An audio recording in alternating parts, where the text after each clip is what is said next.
and welcome to this edition of Weekend Wanderings with me, your host, Maria Brophy. This weekend I traveled to Boston, Massachusetts. Currently, I am standing in the public garden. Now, in the warmer months, this is a hot spot for families to picnic or feed the ducks.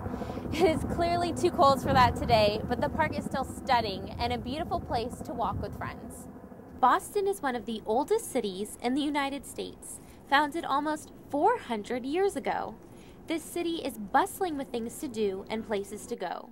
You can sail through the Charles River, shop down Newbury Street, eat authentic Italian food in Boston's famous North End, and you can even catch a Red Sox game at Fenway Park. Now those things are coming up, but I'm getting a little bit ahead of myself. Earlier this weekend, I caught up with history buff James O'Leary for a walkthrough of Boston's Freedom Trail. Early Saturday morning, I headed to the first stop of the Freedom Trail to meet up with history buff James O'Leary.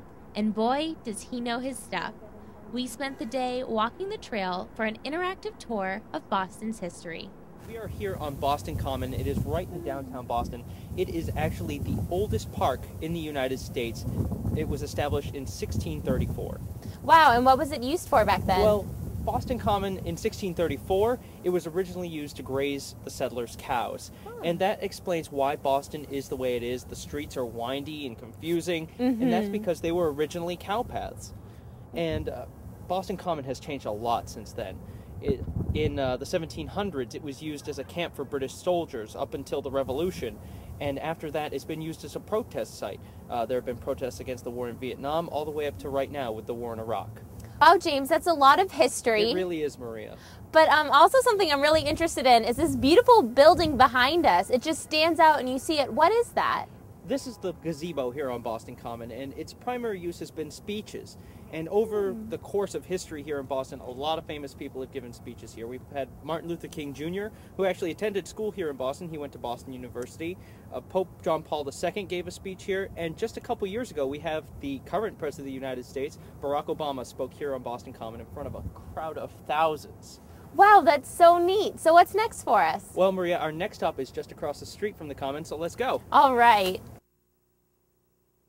So James, tell me a little bit about the State House here in Massachusetts. Well, Maria, the State House here on Beacon Hill was built in 1798 on land that was originally owned by the first governor of Massachusetts, a man that everybody knows from their history books, John Hancock.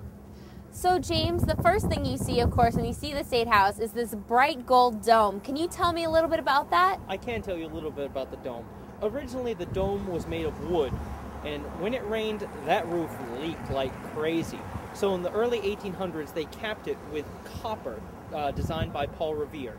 And we'll get to him a little bit later. And after about 70 years or so, that copper turned that ugly green color that you see in an old penny sometimes. And so in the early 1870s, they put that gold leaf, or something very similar to it, up on the dome. But the dome always wasn't that gold color. During World War II, they actually painted it black.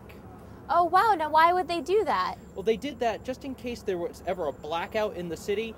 They didn't want the reflection of the dome to give away their position to the enemy, just in case they were going to be bombed. Oh, wow. That's so neat. So, when did they change it back? Well, they put the gold dome back up in 1997. The state paid $300,000 to have the dome capped again with that 23-karat gold leaf. Wow, well, that's a lot of money, but it looks like it was well worth it. The dome is beautiful. It is beautiful. Okay, where are we headed to next? Well, we're going to head right across the street. Our next historic site is across from the old State House. Let's take a look.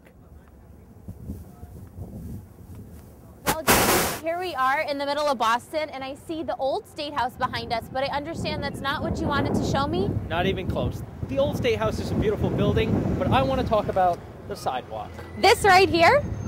Yes, this right here, Maria. It may not look like much, but this is one of the most historic sites in all of Boston, in all of the United States, really. What is it? This is the site of the Boston Massacre.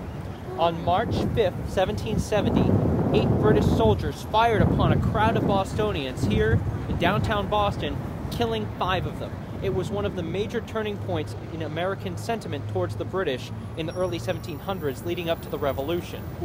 Now, the 8 British soldiers were put on trial and were successfully defended by a man that everyone should know from history, Mr. John Adams, who was a Boston lawyer before becoming President of the United States. Wow, James. So you just never really know when you might be walking over a piece of Boston history. That's right, Maria. But I bet you want to get away from history for just a little bit and maybe do some shopping, am I right? How do you know? I had a hunch. Let's head over to our next site right across the street. Okay.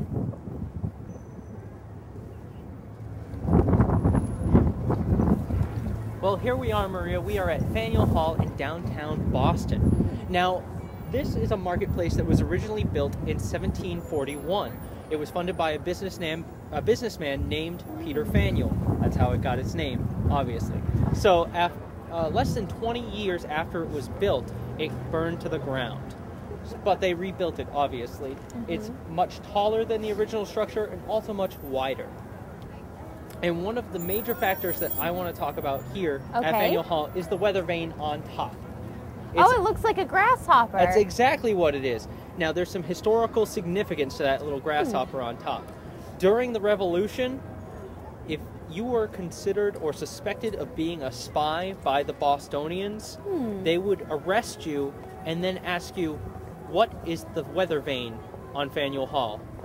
Huh. And if you got the question right, you were set free. If not, you were convicted of being a British spy. Oh man, well I'm glad I will now know the answer to that question. You're lucky you're not a British spy. Maria, I think we should take a look inside. What do you think? That sounds great. Follow me.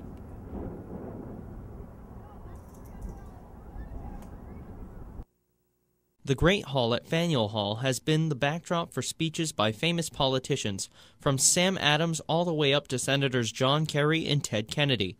But let's get to our next stop, Maria, in Boston's North End. Okay, James, well, we're in front of the Old North Church, and I do know a little something about this church. It's the famous saying, "Oneth by land, twoeth by sea." Is that right? That's right, Maria. The Old North Church was built in 1723. It is actually the oldest functioning building still in Boston. So you're talking about "Oneth by land, twoeth by sea." On April 18th, 1775, Paul Revere had his famous midnight ride.